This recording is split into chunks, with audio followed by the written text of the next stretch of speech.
ফিলিস্তিনকে স্বাধীন রাষ্ট্রের স্বীকৃতি দিল স্পেন ও নরওয়ে। যুদ্ধবিধ্বস্ত ফিলিস্তিনকে অবশেষে আনুষ্ঠানিকভাবে স্বাধীন রাষ্ট্র হিসেবে স্বীকৃতি দিয়েছে ইউরোপের দেশ স্পেন ও নরওয়ে। দুই দেশের পক্ষ থেকেই এ ঘোষণা আসে। ইউরোপের আরেক দেশ আয়ারল্যান্ডও আজ ফিলিস্তিনকে রাষ্ট্রের স্বীকৃতি দেবে বলে জানা গেছে।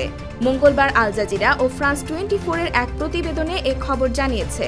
ন্যায় বিচারের দিকে ঐতিহাসিক পদক্ষেপ এবং শান্তি অর্জনের একমাত্র পথ হিসেবে ফিলিস্তিনকে একটি রাষ্ট্র হিসেবে স্বীকৃতি দিয়েছে স্পেন।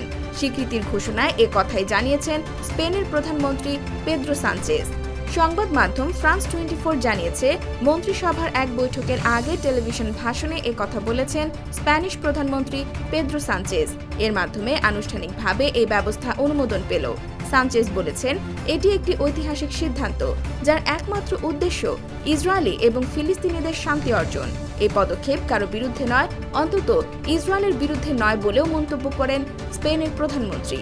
এর আগে গত সপ্তাহে স্পেন, আয়ারল্যান্ড এবং নরওয়ে এই তিন দেশের প্রধানমন্ত্রীর সমন্বিত ঘোষণায় ফিলিস্তিনকে স্বাধীন রাষ্ট্রের স্বীকৃতি দিতে তাদের পরিকল্পনার বিষয়টি সামনে আসে। স্পেন ও নরওয়ের পাশাপাশি আয়ারল্যান্ডও আনুষ্ঠানিকভাবে ফিলিস্তিনকে রাষ্ট্রের স্বীকৃতি দিতে পারে, ফ্রান্স 24-এর এক প্রতিবেদনে জানানো হয়।